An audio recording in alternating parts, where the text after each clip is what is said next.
Hi guys, Nonso here, and in today's video, you're going to learn how to build a complete website in Frima, and not just any basic website or a portfolio. This is going to be a standard, somewhat professional website that you can use for a client project, right?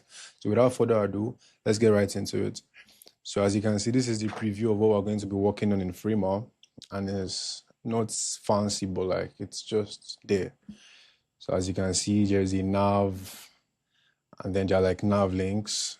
So like the hero text, description, primary, button, and then this image over here. And as you can see, ticker, then this little section here, and then the footer. So this is not the most comprehensive or the most complete website, but I've carefully arranged these sections in such a way that all the features in Framer would be touched here, so you can learn it or get a better idea of what these features do. Right, so this is what it looks like.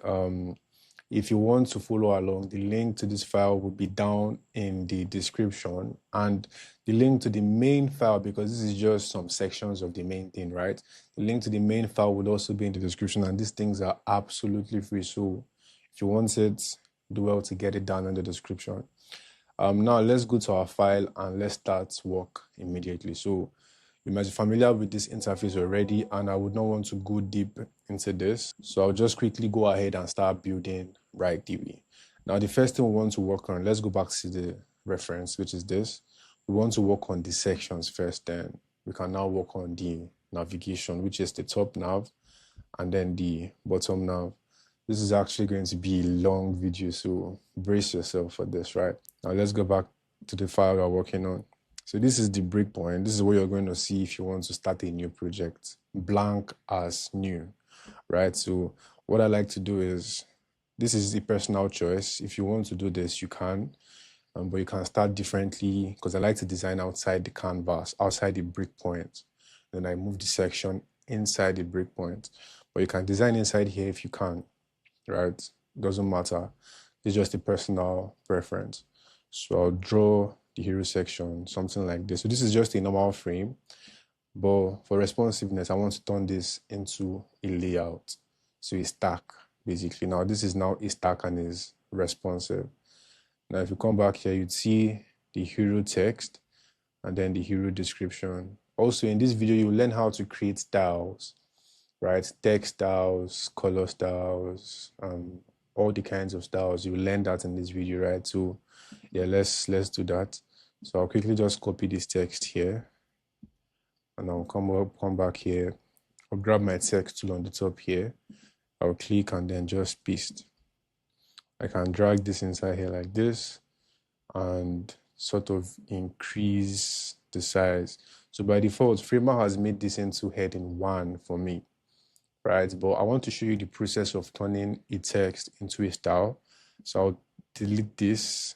The reason I can't delete it is because it's currently being used. So I have to unlink this particular selected text layer here. So when I do that, I can now delete this, right? So now let's see this. You want this to be your heading 1.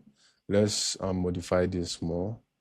I want to increase the size from 40 to about, let's do 80. And then we'll change the font to Clash Display, just like this. And maybe the weight, we can reduce that to, let's do medium.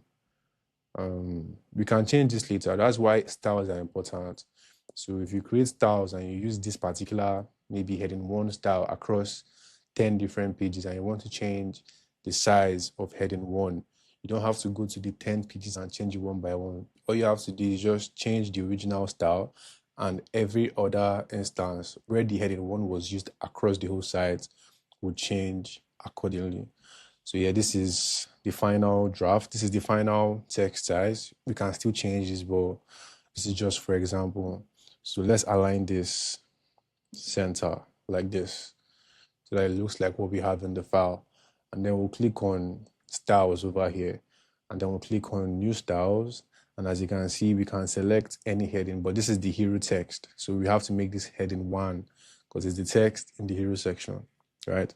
So we'll click on that, and just by doing that, we have turned this into heading 1. Now let me quickly show you something. Let's see, I use heading 1 4 times, right? Let's make this aligned, vertically, and let's make the height fit content for responsiveness. As you can see, I've used heading 1. Look at it here. I've used it 4 times. Now, if I want to change the size of heading 1, I don't want heading 1 to look very large. I don't have to do this one by one across these 4 different heading 1s, right? I can just select one of them. As you can see, this is the style here. Click on it, then click over on this, and you see this edit icon or edit button here. You click on that, and over here you can change pretty much anything about that particular text style, which is heading 1 in this case. So now this is 80 pixels. If I change this to 40, you will see that every other thing is changing to 40. So this is why styles are important, right? So let me quickly undo that and delete these other 3. Now we need to add a description. So I can just duplicate this because it's still a text layer. Come over here. This is not supposed to be heading 1, of course. It's supposed to be paragraph text, because as you can see, this text under here is just a basic text, paragraph text, very simple. So it's not supposed to be heading text, and it's not supposed to be as big as the hero text. Let's come back here. So now instead of it to be like this, we're just going to unlink this, because this is the only way. I hope that cut wasn't so obvious. The power just went out. Nigerians can understand. As I was saying, we need to make this text here smaller because the reference here is smaller. This is a paragraph text, so it has to be smaller for hierarchy. So I'll just quickly copy this, come over here. Now, while this is selected, we want to change the properties. So here under content, we can just paste what we copied, right? And then under fonts, we can change this to Inter. Don't worry about what's going on here. We'll fix this very soon. So for width, we can leave width as medium. For color, we can change the color to something like this, right? And then for size, of course, it's a paragraph text, so we can do 10 pixels, just like this. And then for letter, we can leave this for now. For line, let's do 1.4 for readability. So this is line spacing, this is letter spacing. So letter spacing is basically the space between each character, each letter, right? And then line height or line spacing is the space between each lines of text, right? So in this case now, this header text here, the space between trust and, verified by AI, that space is the line height. Beautiful. So sometimes you might want to reduce that for, for it to have a cleaner look, but I won't go deep into principles and all. I'll just teach you how to make this site from scratch. Now, something is going on here. So before we do anything else, let's turn this text into a style, right? So we select this text, come over here. Remember, to create a style, you click on this over here and you click on new style. We already have a style, which is the heading that we created. So let's create a new style and call this paragraph. Nice. Don't have to do anything else for now. Beautiful. Now let's make this responsive. So remember what I said, whatever you have inside of a stack, you should always make the width fill container and the height fit content for responsiveness. So we'll select this header text, come over here, width fill container, height fit content. You can leave it as is. Then select this description here, change the width to fill container. Nice, it's looking good now. Now I want to add padding to this because everything looks cramped up. So I'll select this tag. Let's just call this hero section. Let's name this so that we don't get confused as we build. So this is the hero section itself, right? Here. So now we'll add padding to the hero section so that there's space. So we'll just do 60 on all sides for now. We can always change this later. Beautiful. As you can see, it's taking shape. Now if you come back here, you see that this description here, it's not spanning edge to edge, right? It's just neatly, constrained in the center like this. So we'll do that for this. So before we do that, we want to add these 2 text inside another stack so that it's going to wrap text, the heading text, the description text, and the button, right? Beautiful. We're going to do just that now. We'll select these 2 like this. You can select one and hold down shift, select the other one, or come over here to the layers panel, select the 2 like this, right? Right click and add stack. We want to make sure width is fill container and the height is fit content. Beautiful. Now this text here, as you can see, spanning edge to edge, but we don't want that. This is where maximum width. What this means is you're telling Framer that okay, this particular selected text layer, you don't want it to go past a particular width. Like it's supposed to be fill container, nice and good, but we don't want it to be fill container infinitely, right? Because there are scenarios where you'd have like a very large screen, and if you just do fill container, that particular element will like span across the screen, and that's not just user friendly, right? So you want to constrain the width. Okay, you're telling Framer it's going to fill container, but it's going to reach a level when it's not going to grow anymore. That's what max width is. There's also min width, but we might get into that. So I'll select this text, come over here, as you can see, min max, click on add, click on maxed width, then we'll change this from relative to fixed. Now we'll change the value here to something like 400. So now what I've just done is, no matter how I resize this hero section, it's not going, that particular text layer is not going to grow bigger than 400 pixels, right? But it can grow smaller. So if I resize this smaller like this, see that it's resizing, but it's not growing past 400. Beautiful. Now that's the idea of minimum and maximum width. And the next thing we want to do is we want to add this button here. As you can see, it's a very simple button, just this simple animation here. And I'll show you how to do this from scratch. So we'll come back to Framer. We want to click T on our keyboard to grab the text tool, select, and then just write, let me just write button like this. So we can change this to white, and then we can wrap this in a stack. So we'd right click, add stack. Nice. So over here, we want to make the width fit content and the height fit content so that the button is going to grow as you add text in it, right? So would add padding to this, of course. Let's just do 20 on all sides. Select the stack. We can name this to button like this, and we can add a fill color to this. So let's do this green here like this. So we can just drag this inside here for now so that we can see how it looks. You can use the arrow key, right? You can select it and use the arrow key to bring it down. Nice. So this is what the button looks like, somewhat close to this. So we want to add corner radius to this. But before that, let's reduce the padding on the top and bottom. Let's do 12 on the top, 12 on the bottom. Nice. So we'll select the button again. Under styles, we'll change the radius from 0 to maybe 8. Nice. So this is what the button looks like. Now there's this icon interaction here. As you can see what's happening. So we're going to do that just now. Now, first thing I want to do is I can just add a component to this. I can right click and turn this into a component, right?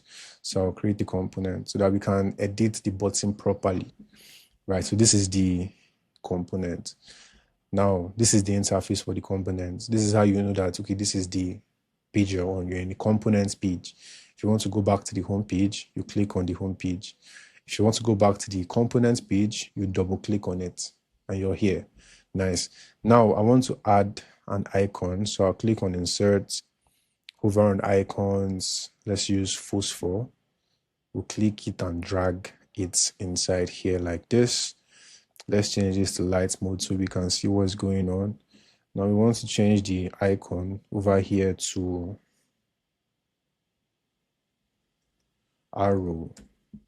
What's going on? Supposed to see a list of icons, right? So change this to arrow. Let's do, I think this is the icon that was used, and we can change the width and the height. You can change it to like 2020. So the aspect ratio is locked by default. So whatever you have as the height or the width would be the same. Beautiful. Now, one thing we can do is we can right click and add stack. Now we're trying to achieve a particular effect to this. So we'll break some responsive rules. we're not breaking anything actually, Sha, because at the end of the day, it will still look nice on all devices. But in this case, this is a necessary step to achieve the effects we're looking for. So as I've wrapped this in a stack, I want to leave the height as fixed, everything here fixed.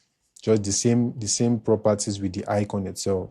So we can just name this to wrapper. Nice. Now select the icon inside. As you can see, wrapper icon. Select the icon and Control D to duplicate. Now select the wrapper wrapping these two icons. We can come over here to distribute. So instead of center, we'll change this to start like this, right? Beautiful. Now we can now drag this wrapper inside this button like this. Nice. Always make sure that the button is, the distribution will be the direction is set to horizontal. Because if you set to vertical, you would have something like this. So you make it horizontal like this, right? Nice. Now we want to make the icons, these two icons here, make the color white. Nice. Exactly. Now to achieve that effect, it's quite simple. We select the primary variant. This is the primary here. So whenever you have a component and you're creating variants, because now maybe there are situations where you might want to create a different variant of this particular button, maybe a white variant. Let me give you an example. So if I select this now and I click variant here, this is variant 2, right? Maybe I want to change some things in variant 2, like I want the color of the button to be white, and then the text inside it should be black, and these icons as well should be black. So you can have two different styles of buttons. So like in any case where you want to, maybe now in this case now, maybe you don't want to use this green, you can just select the button and click on this drop down here and change it to the white one, right? But that's not the point. I'm just trying to show you something. So now this is the primary variant. Whenever you want to edit the component, always make sure you edit the primary variant. As you can see, it's labeled here primary, because whatever you change here, Control D, would affect the second one. But whatever you change in the second one will not affect the first one. So let's delete this variant because we don't need it. Now let's do that interaction that we saw in the example project. So I'll select this variant 1, click on hover. So as you can see, I want to create the hover effect, so that when I hover on the button, that interaction happens, right? So I'll click on hover over here, and now select the wrapper, wrapping the two icons. Remember, we made the distribute start on the primary variant. So let's make the distribute end in the hovered variant, right? So I'll select the wrapper, come over here, change distribute to end. And just like that, I've created a very simple button animation, right? Or interaction. So if I preview this, you'll see that it works just the way we have in the reference file, right? So you can pretty much do a lot. Like this is just a tip of the iceberg of what you can do. This is just a very simple and basic animation, right? You can do a whole lot. I can even decide to change the color on hover. So this hover here now, you can just change the color from green to maybe lighter green. And if I preview this, you'd see that it works. If we can even leave it like this, I think this looks nice. And I will go back to the home page here. Nice. So now this is coming together, as you can see. Now there is this hero image here, and I'll pretty much show you how to add an image like this. So we want to click on layouts, come over here to image, and then just drag like so, right? And now we'll choose image from our laptop. So as you can see, I have the image here. I'll select and I'll open. So as you can see, I've uploaded it, but there's a problem. It is clipping, right? It is clipping, like some part of the image is cutting out, and we don't want that. So we can select the image itself. Then we can make the height fit image like this. So by doing that, everything now is showing well. It's not clipping anymore. And if I resize this, as you can see, it's resizing and is scaling appropriately, right? So we want to copy this image, or let's just Control X and cut it. Select the hero section, and then I'll paste it inside. Beautiful. As you can see, we're getting close to what we want, right? Now, on the layers panel, you can see what is going on here. This is the hero section, and the hero section is wrapping this stack. So this is the stack wrapping this text, and this button. So we can just call this wrapper. Let's just always make it a habit to always name our layer so that we don't get confused, because there are times when you'd have thousands of layers, and if you don't name your layers, you might get confused along the way, right? So we can just call this wrapper like this. Now we want to add another stack, another wrapper that would wrap this wrapper and this image. It's going to serve as a container, right? So we'll select this wrapper, select this image, right click, and I'm going to add stack, just like that. So we can call this container. This is just what's it called? Some of the rules of web design. So you want to wrap everything in a section in its own container. All right, so I've done just that. Now this container, as you can see, there's no space between this first wrapper and this image, so we can just add maybe like 60 pixels. Exactly. Now make sure the container is fill container. Yeah, it's fill.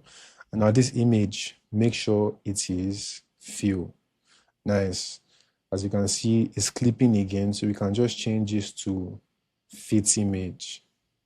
Beautiful. Now we have done the hero section, right? So if I resize this, see that it's responsive, it's working perfectly. Now there's another thing that is happening in this hero section, which is this sticker animation. So we're going to add this. It's very simple. So we can just grab all that image. Let me quickly grab it. One sec. Okay, so we can just grab all this image. These are the logos. Can just paste it in Framer like this. Easy.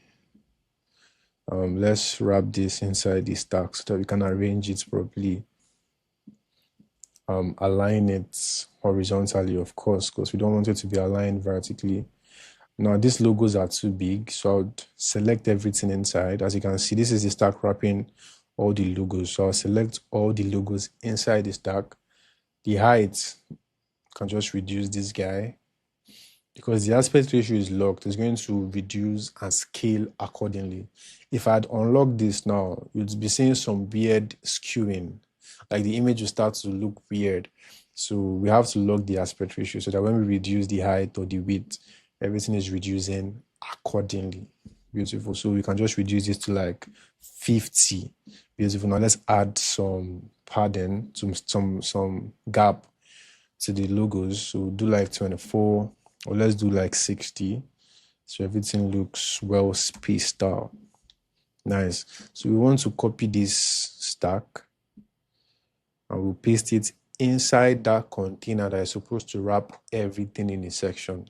So we'll paste it inside here, use our arrows key to bring it down, and then we can make this fill container like this. And now for the ticker interaction, as you can see, what is happening here is moving by itself. Did you see that? So we're going to do that here. So as this stack is selected, we would click on effects. So there are a ton of effects here, but we want to just do ticker, right? So we'll click on ticker like this, change the speed to like 50, direction to, let's leave it as at left, and draggable, let's just do yes. So you can drag it back and drag it forward if you want to do that. If I preview this, you'll see I can't preview it now. You know why? Because it's not in the breakpoint, so I can't preview it. So we'll preview it when we place the section inside the breakpoint. But before that, as you can see, there is this small text here used by, and then there's this line on top. So let's just quickly do that. So now we're going to grab our text tool, click, and then just say used.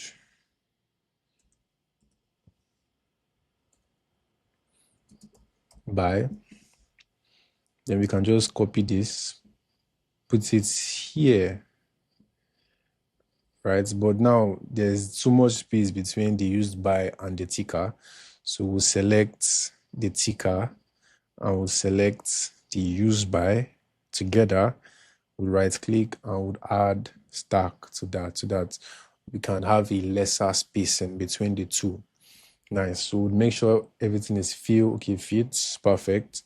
And now, as you can see, there is a line on top of here. So we can easily just do that. So the fastest way to do it will be to select this. Let's call this ticker wrapper. We'll select the ticker wrapper and then we'll come over here to padding. We'll add padding just to the top. Let's just do 20 pixels on the top and then select the ticker wrapper again. I want to add stroke, that's border, to the top again. So we use this option here.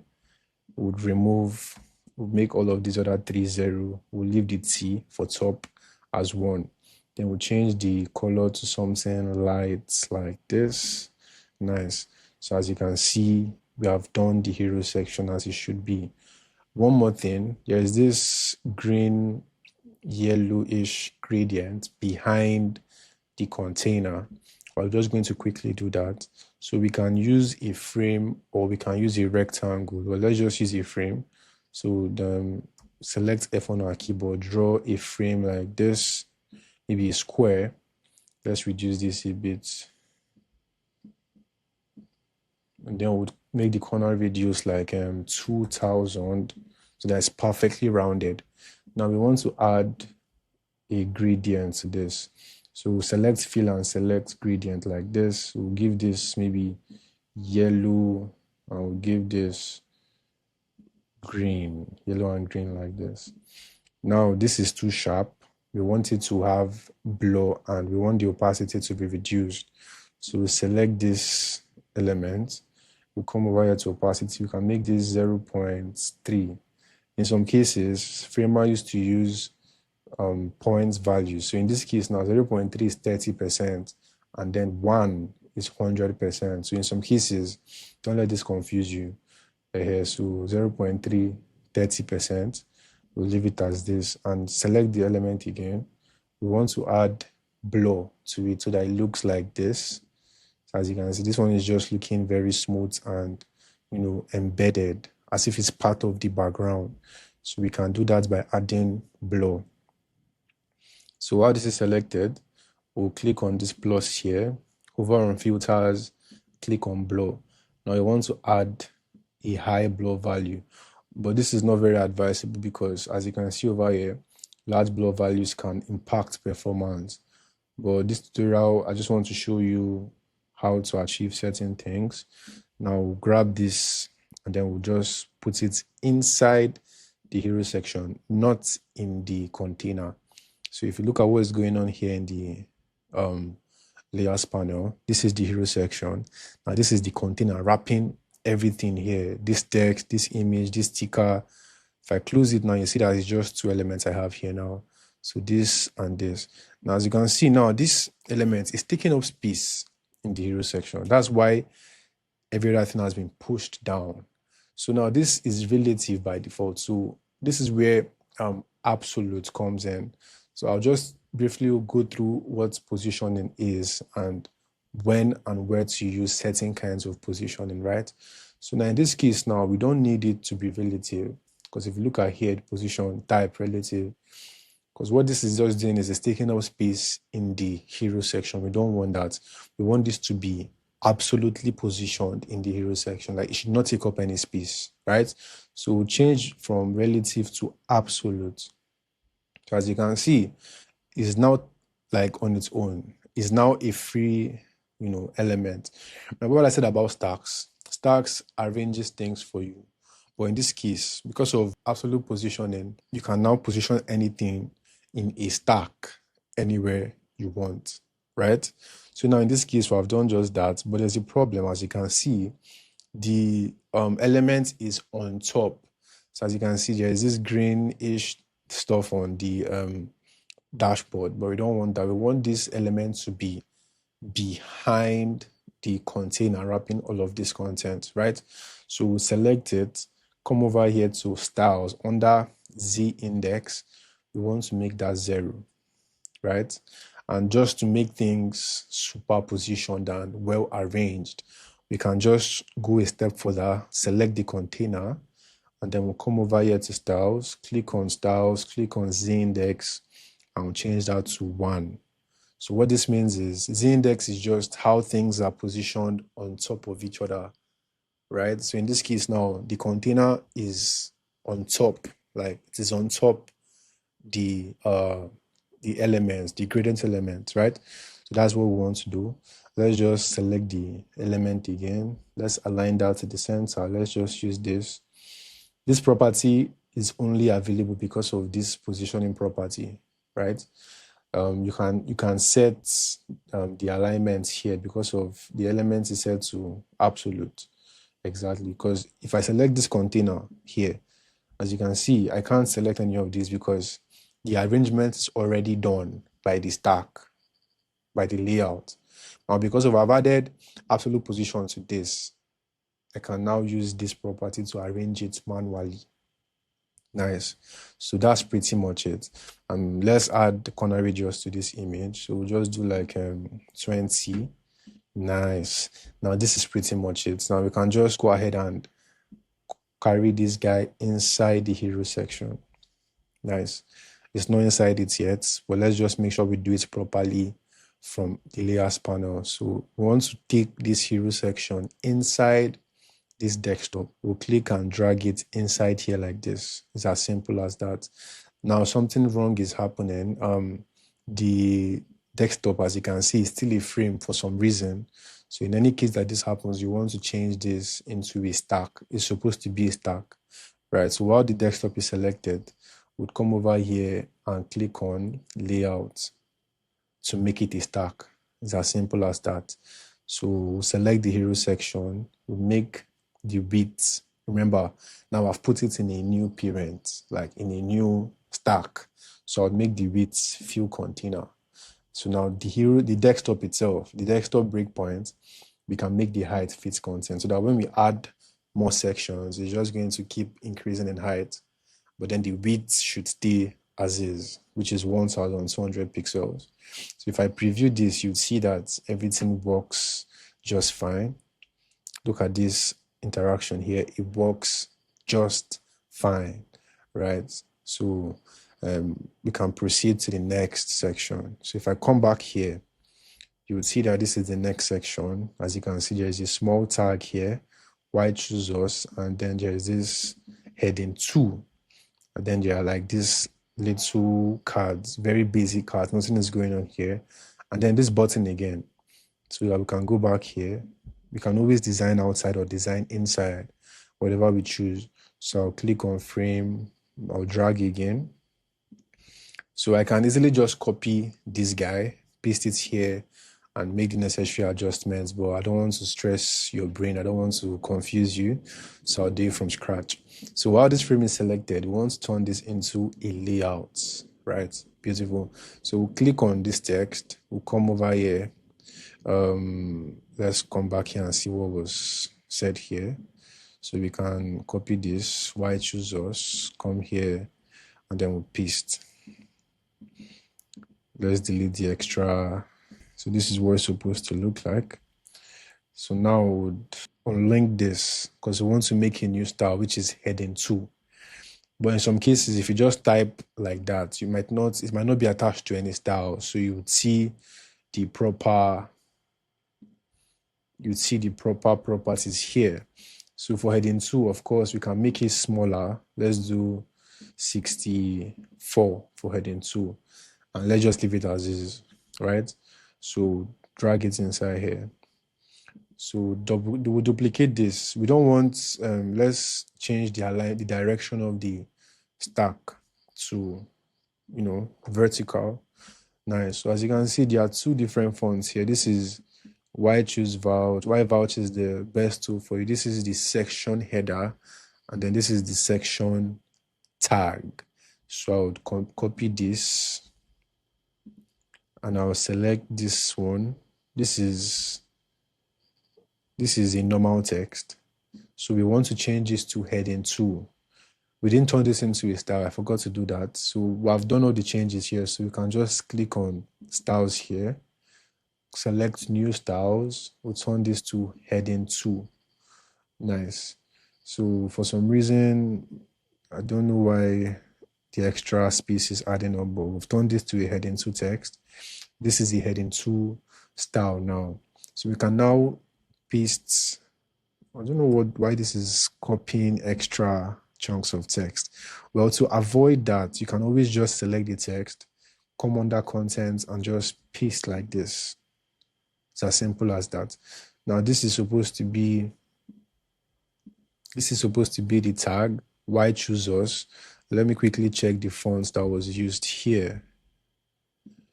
So this is a component. The reason I made this a component is because I used it across the side. So as you can see, look at it here.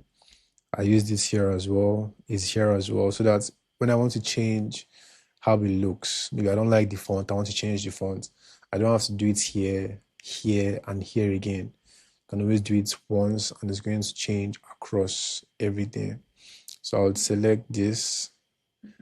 I'll go to the main component so I can see the fonts that was used. Let me change this to dark mode so we can see what's going on here. As you can see, I have 2. I have a big and a small one. So I'll select this, call output. Let's see the fonts that was used. Shadows into light. I'll come over here, select the white choosers, and I'll look for shadows into lights. I think it's this one I used. Nice. Nice. So we can just reduce the size from 64 to something like 20. Beautiful. Now we're going to wrap these 2 in a stack. So as you can see, that nonsense is still happening. We want to remove that extra spacing. I think the reason for that is because I'm copying it from Framer here, and it's copying extra space. So yeah, next time if you want to avoid something like that, you might just want to copy, and when you come over here, you select it and come over here to content and paste inside here. Beautiful. So we'll just select these 2, right click and add stack, and we'll make everything inside fill container. We select this guy and make this fill container. Now this one, we want to turn this into a component, just like we did here. So I'll just select this and I'll right click, I'll create component. Let's call this tag. I'll create like this. Nice. So let's create the smaller variant as we did in the original file. So we'll click on this second. If I select this, you'd see an option to create the hover effect, but we don't want this because it's not clickable. There's no point making this into a hover effect. So we'll just create another variant for this and make this smaller. Let's do 12, just like that. So as you can see, something crazy is happening here. This S is clipping out, and the reason for that is because the stack wrapping the text, the width property is set to fixed. Now in this case, we don't want fixed, we want it to be fit, so that if we add more text, it's going to continue stretching. So we'll change the width to fit and the height to fit as well. Nice. And just by doing it on the primary variant, it has applied to the second variant. So now we can go back here. Nice. So now we want to add padding to this section, just like we did in the hero section. So let's select it and add 60 on all sides. Now you see that this is stretching to the end. Just the same thing we did for this text here, adding a maximum width. We can do the same thing for this, right? Or we can add it, instead of adding it to the text, you can add it to the stack, wrapping this tag and the text. So we select this tag. Let's name this to header. And then we can select it, and over here, click on main and max. Max width changes to relative, and we can make this maybe do 600. It's looking better now. Now something is weird here. See that the line height of this heading 2 is too much. Like it just looks weird. So we select the heading 2. We'll click on heading 2 here, hover on it and click on edit. Now, as you can see, the line is 1.4. So we can reduce that and see how it looks. Let's do 1.2. I think 1.2 looks good. Nice. So I've created the header. So if we come back here, you'd see that there are 4 cards here, and then there is a button which I've created already. So we can use a component for this. Reason being because we use them more than once, right? So we'll create one component and we'll create what they call variables that we can apply so that we can change the instances of the component. So I'll quickly show you that. So first thing I want to do is I want to grab my text tool, click and then just write title, just write title, right? We'll change the font to Clash Display over here. And then we'll change the weight to medium. This is supposed to be heading 3, right? So we can change this to something like 40. Nice, something like this.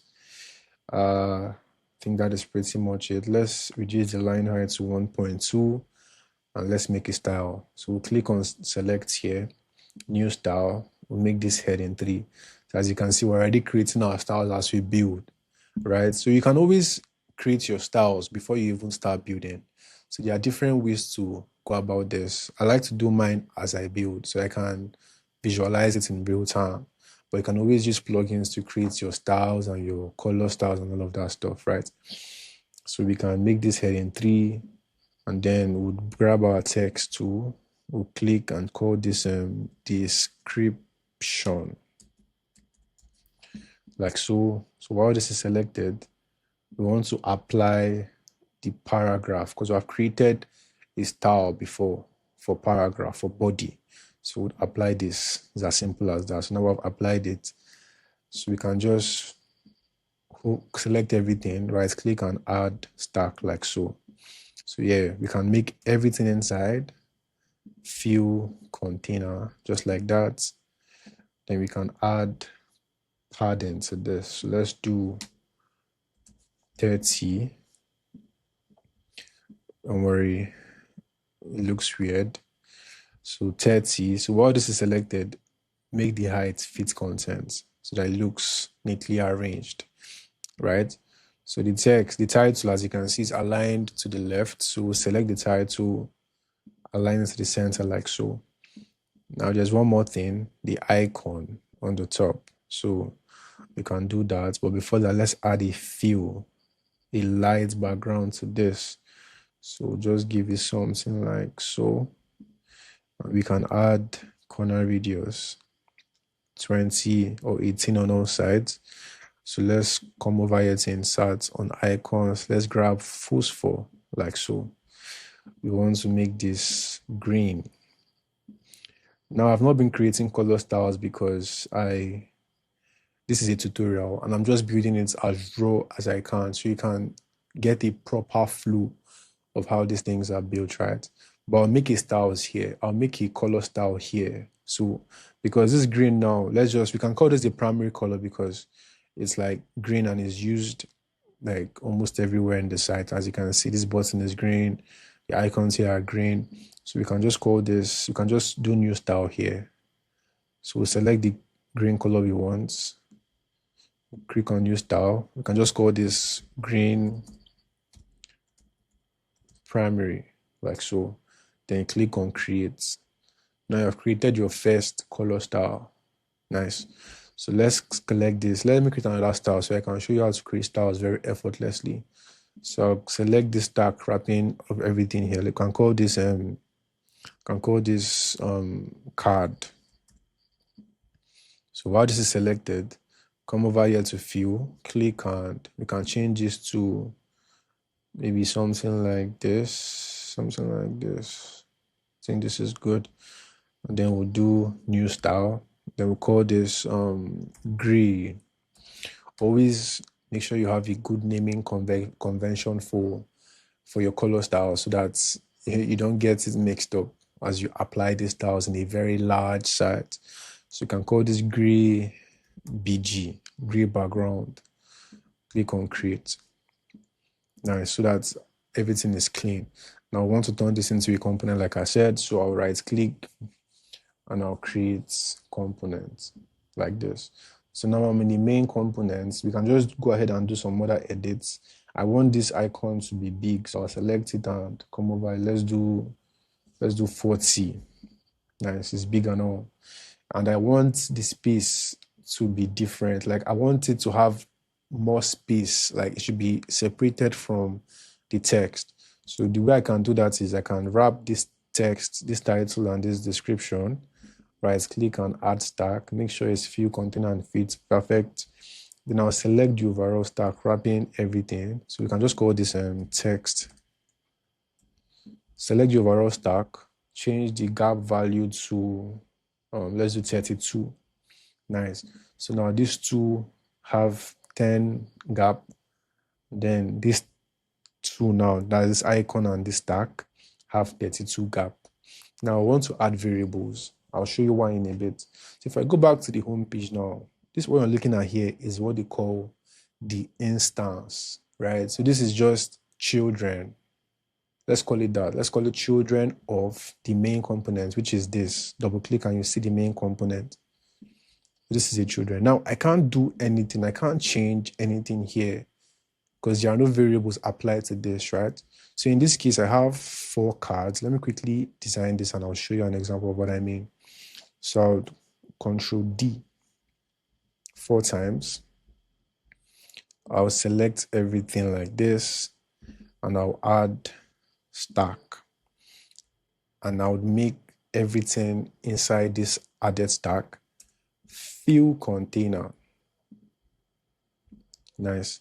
So now I can just copy this or drag it inside here like this, and I can make it fill container. Beautiful. So where we want to just add this header now, and then this stack wrapping all these cards, we want to add, let's call this wrapper. Whatever naming convention works for you, basically. I like to just name things wrapper. So seeing stacks and frames in my layers panel makes me feel cringe. So I like to just call it wrapper, containers, header, just text, wrapper, all of that stuff. So use any naming convention that works for you. So I'll select this header like this wrapper, and then this header, and I'll add stack like this. So I'll call this stack the container. Nice. And then this stack here, this is supposed to be a section. So we're going to change the name to why choosers section, like that. And let's just quickly copy the button because it's the same thing. Select this button, Control C to copy, then paste it inside the container like this. And then of course we're going to increase the gap value so that there's space. So while the container is selected, I would add 60 gap. Beautiful. Now as you can see, the height of this section is set to fixed. We don't want this, right? We want it to be fit, always fit, majority of the time fit, so that it's responsive. Now let's just quickly just copy this inside the desktop breakpoint. So I'll Control X this to cut it, select the desktop breakpoint like this, and I'll Control V to paste. And as I've pasted it here, I want to make it fill container. Did you see that? As you can see, we're getting close to what we want. I'll show you this component thing in a bit. I just want to make things arranged first. Nice. So one more thing, I did not add this gray color, this BG here. So as you can see, the color in this hero section and the color in this why chooser section is different. So as you can see, I'll select the hero section here. As you can see, is what is selected. Now I've created a style for gray BG, which I applied to this card. So I can easily just click on fill. You see my color styles over here. You can just click on gray BG like so. and I've added the style. Let's change this to dark mode so we can see what we are doing. Now, so we have 4 different cards here, just as we do here. But now, as you can see, these have different content, different icons, different descriptions. But over here, I can't change the content. Everything is just the same. It's the same thing that we have in the main component. So how can we change the individual instances of these cards? That's where variable comes in, right? So we want to double click on this to go, any of them actually, to go to the main component. So now we need a variable for icon because we know that the icons will be different across the instances. We need a variable for title because it will be different across the instances. And we need a variable for description because it's going to be different across the instances. So come back to home over here. One sec. My camera was overheating. So now we want to add variables to be able to change these different things, right? Now let's go to the main component. So we'll click on the icon. We'll click on this plus here. So like whenever there is a plus applied or attached to anything here, because this is a main component, remember that this is a component editor. So you can add instance, like you can add variables for a lot of things, right? So like for instance, you can add a variable for color. So what this means is if I add a variable for color now, I can change the color of these different icons in the different instances, if that makes sense. But in this case, I just want a variable to like change the icon itself. So I'll click on this icon here, click on create variable. You can name this what you want, but icon is fine to me. We'll click on title. Then over here where you have content, click on content, create variable, plain text, because it's just a normal text. There is no formatting going on, no bullet points. It's just a plain text. So we'll click on plain text like so. We'll leave it as title, or maybe header if you want to name it as header, anything you want. Then we'll click out, click on description. We'll click on the plus, create variable, plain text again because it's a simple text. And we'll call this description, just like that. Text area is like if you want a bigger text field. I'll show you what this text area does. Remember, I did not add text area for title. As you can see, no, but here is yes. Now, if I go back to the home page now, you see now over here on the right, I can change the icon of this particular selected instance. I can change the title and I can change the description. As you can see, that text area, the only effect that is that this field is bigger than this one. So it's just a design choice. If you want to change it, that's your cup of tea. So let's change the icon of this first card. Let's do this. And then for title, let me copy what we have here. Transparency, come back here, let's paste it. Then description, let me copy what we have here. And I'll come back here and I'll paste it. Exactly. I like what is happening now so I can better show you what the problem is. So like, look at what's happening here now. This particular card is clipping. What do you think the problem is? 5 seconds to answer. Now, the problem is that the wrapping all these cards, the height is set to fixed. That's the problem. So as you can see over here, height is set to fixed. So I can click on this and make this fit content. And now it's going to fit all the content. So always remember to make it fit. Height, fit, width, fill container for responsiveness, right? So I can come back. Let's just quickly do for the rest of the cards.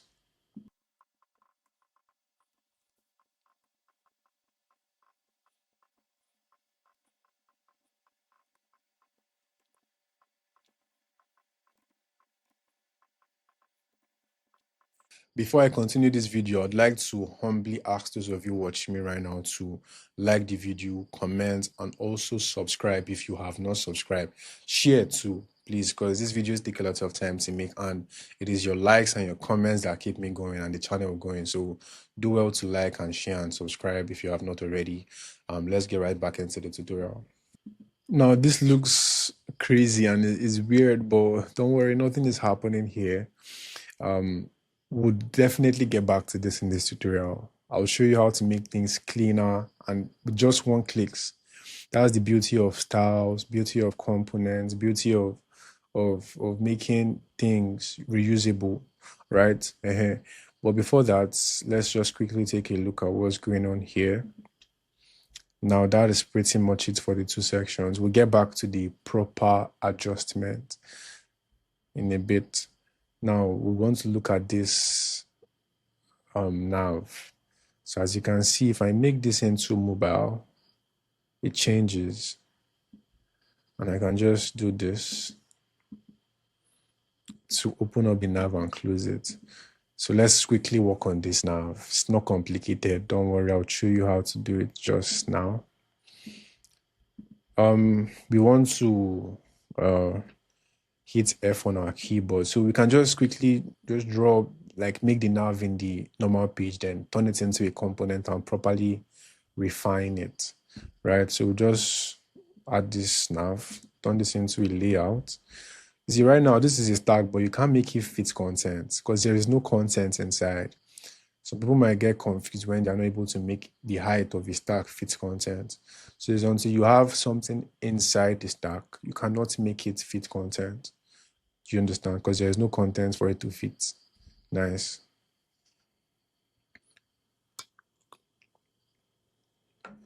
So we want to call this nav,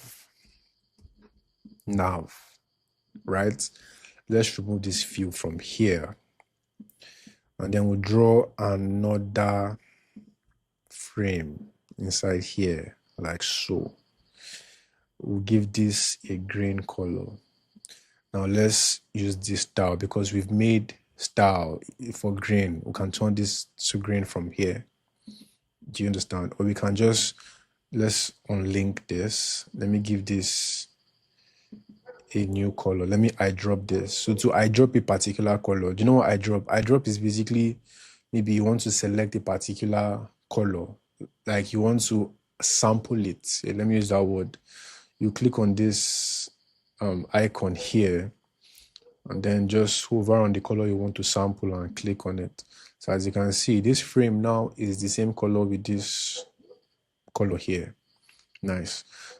So we can, let's turn this into a style. So select this frame, come over here to color, click on this, and we can just do new style. Let's do green, let's do 100.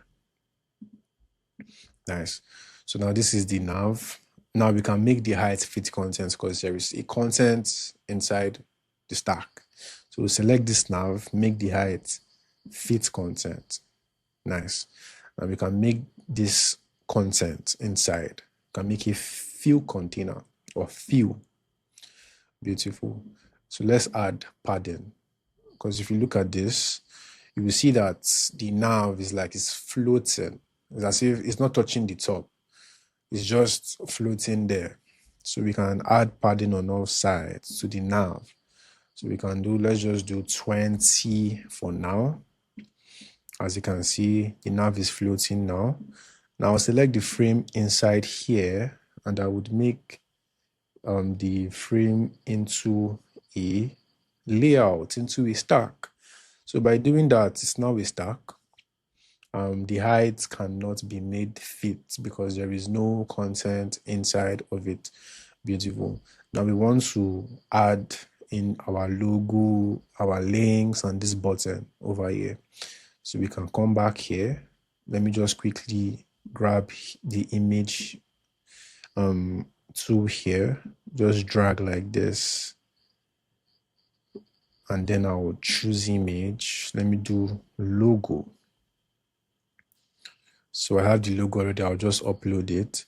So we can make this the height fit image so that it just looks good. Let's wrap this image inside a stack. I'll show you why I'm doing that in a bit. So I'll right click and I'm going to add stack just like that. So just call this logo and menu. Now, let me quickly give you like a structure of how navs work.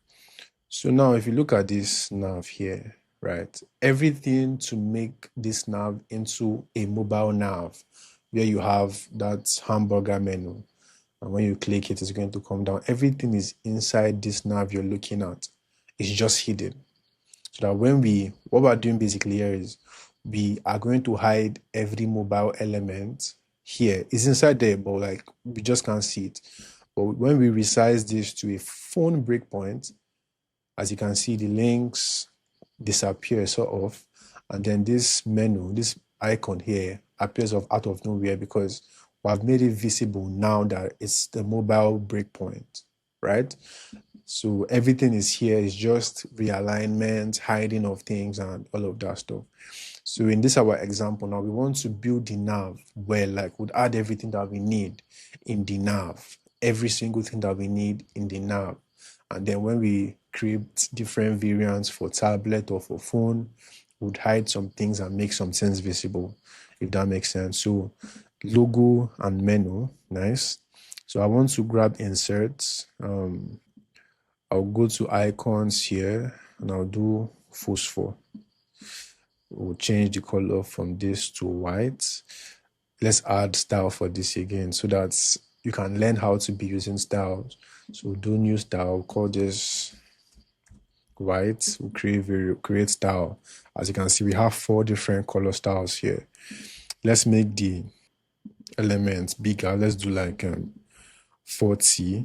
Select it again. We'll change the icon itself. So you know what? Let's just use plus like this, so that when we click to open the mobile nav, it's going to change to X.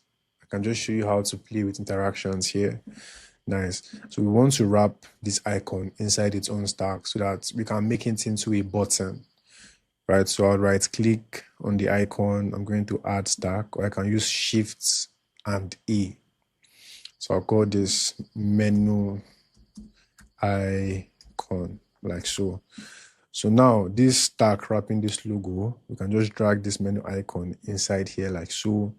Let's make this stack, the height can be fit content, the width can also be fit content. You get? So I'll just grab this guy inside here like so. Now we can make the height of this this green bar, which is the main nav technically, can make the height fit. Of course, let's add padding to that. Let's do 12 on all sides. Nice. So now we want to add these links. Now, as you can see, these links have a nice simple hover effect, right? So let's quickly just do that. So we can create another button, another animation for that. So, but before that, let me quickly drag the button inside here because this button is here. So I can just drag the button. So to grab any component, just come over here to assets, right? Open drop down. As you can see, I have 3 different components. Remember, I made a component for button, for tag, for card. So I can just grab my button and place it here. Now, as you can see, this button is green. This is where variant comes in. I don't want this button to be green because there's no contrast here. You can barely even see this button because it's just green on green, right? So I'll double click and go to the main component of that button. I'll select the primary variant and I'll click on this plus here to make a secondary variant. Now let's change the properties of this guy. Let's change these colors here to white. Sorry, not to white, so maybe black, like this. But this other icon here will change this to black. So everything inside here to black, and then we'll now change the color to white, just like this. Now this is variant 2. You can go ahead and name this secondary button, and then you can call this main button. I forgot to create a link style because these buttons would need different, like we want it to go to different places, the destinations. Like when a user clicks it, they'll be taken somewhere else. So we need to create a link variable such that we can add different links to the different instances of the button. So we'll select the primary, always remember primary, the primary button. We'll scroll on top here. As you can see, this plus, remember, you can always add variables to things that have plus at the front of them. That's in a components page. So we'll click this, create variable. And just like that, I've made a link variable. And that variable we want to create again. I don't know why I forgot to do this when I was making this button, but we need to create a variable for text because the button cannot just be named button in the instances as we have here.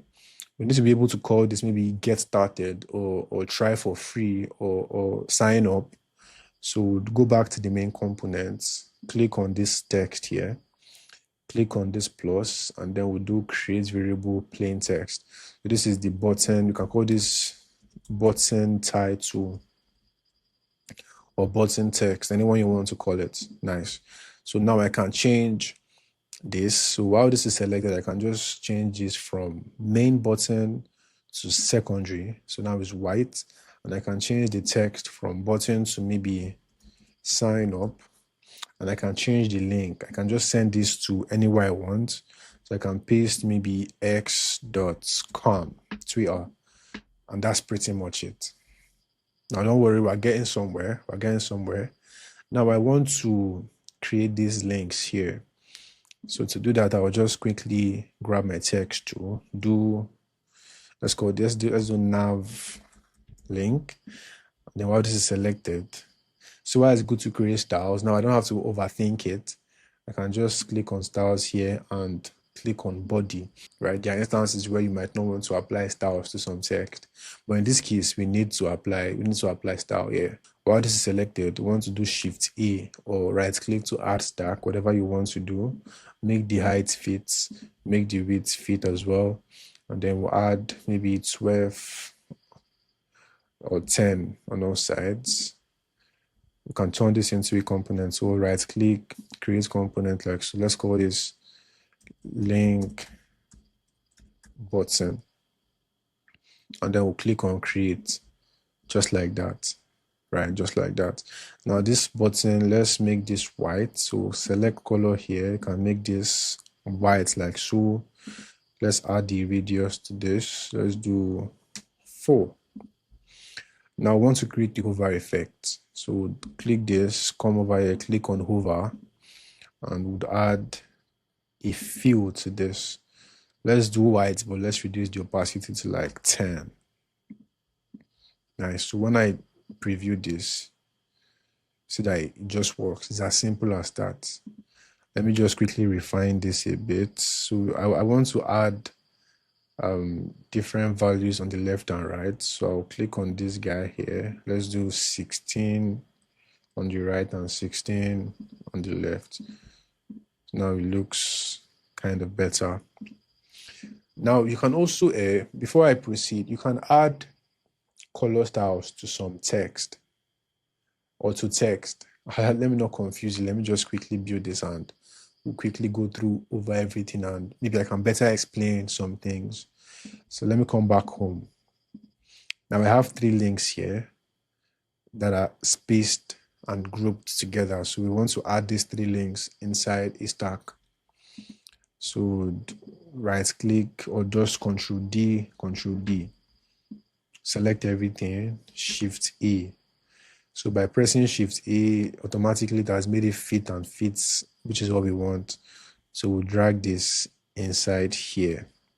Nice. So let's move things around. We want this sign up button to be on the far right, and we want this logo and this thing to be on the far left, and then this nav link should be in the center.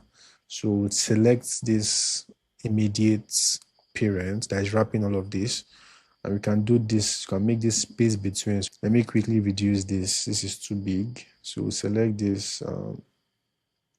Let's log the aspect ratio of this so that when we resize it, it's going to resize accordingly. So we can make this 60, just like that. Nice. So we'll select this again. We can add can add radius of like 8 pixels. And let's do maybe 16 pixels padding on all sides. Nice. So if you look at this now, see that the nav is not spanning to the edge, and that is where max width comes in. So we'll select this stack. We can call this container. Let's just call this container. And then we'll set a max width on this to maybe, let's just do something like, let's do 800. Nice. So now it's not going to the edge. Even though I make it very large, it's not going to go to the edge. Beautiful. Now let's turn this into a component. But before that, see these nav links. I have not made variables for them. I keep forgetting to do this. So double click on the nav link. Now I want to make a variable for this link, for this text, because I would have different text in the different instances. So while this is selected, I'll click on content, create variable, plain text.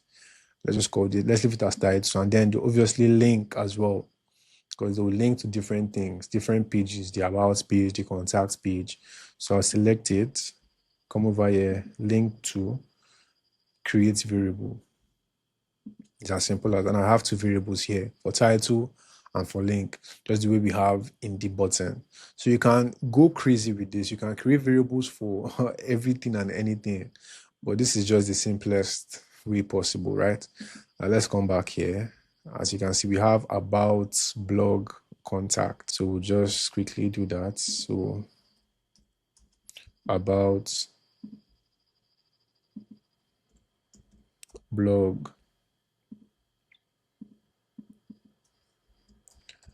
contact. Nice. For the button, it says get started, so I'll just change that right away. Get started. Nice. Now, one thing I want to say is whatever you did not turn into a variable, right? So let's say, for instance, you want to make this text bigger, like the text inside this links bigger. Because you did not turn that text into a variable, you can just come over here to the main component, select the text. We can just, let me just do this. I'll show you an example. Make this very big. And if I come back here, see that they're all big. This is why components are important, so that you don't have to do something that you just do once, multiple times. So I'll just undo that, right? And this is what the nav looks like. So let's change this into a component. Nice. So now this component now is simple, as you guessed it. So this is going to be the desktop. So this is the primary, right? Let's call this desktop primary variant. So this is the desktop variant. Let's change the size to 1200 pixels. What we have in the desktop breakpoints, right? Nice. So now in this variant, now I want to hide this icon here. See this menu icon. I want to hide it because I want it to only show up in the mobile nav. So I'll select this and I'll just simply hide it. It's as simple as that. Visible, no. So now when I select this desktop primary variant and I click on this to create a mobile variant. So now I want to make that menu I made invisible. I want to make it visible now because this is the mobile. So I select the menu over here. And I'll change this from visible no to yes, right? And now I want to change the orientation. Now everything inside this stack is aligned horizontally. I want to make it aligned vertically, right? So I'll select it and I'll change the directions like this. Don't worry, it doesn't make sense now, but it will make sense very soon. Now I want this logo to come here and I want this menu icon to go to the far right. So how do I do that? I select the wrapper, that's the logo and menu, and I make it fill container. So right now it's fit. So I'll just change this to fill container. And remember, space between, so I can space the items inside. So I'll change this from distribute center to space between, so that we're getting somewhere. Now these different links, we don't want it to be aligned horizontally. Of course, we want it to be vertical. So select them and change them to vertical like this. And we want to make this maybe fill container. maybe you want to make the links inside field container, because sometimes a user might click outside the text. If you don't make a field container now, it is until you click on the text itself, on the about or blog or contact, that is going to work. So we can make this field container as well. Nice. Then we can maybe add some space here. Now, the reason you can't add space is because the distribution is currently set to space between, but we want it to be spaced from the start. That's distributed from the start, so that we can add gap to this. So instead of 10 pixels gap, we can do 32 like this. Beautiful. So now what you're looking at now, let's change this to 390. This is the nav mobile open. So let's just do nav open. Now we want to do a nav closed variant, right? So I'll select this. I'll still create another variant. So now I can simply just hide all these ones, just hide them. So I'll select everything here. Visible, no. It's as simple as that, but you can go ahead and do a whole lot. You can create some staggering effects. Just when you start to like get the hang of this, you'd see the possibilities that you can achieve with Framer, right? So now this icon, of course, we'll leave it as plus. This one is supposed to be X, because it's when you click on the X that it's now going to go to the plus. That's the closed variant.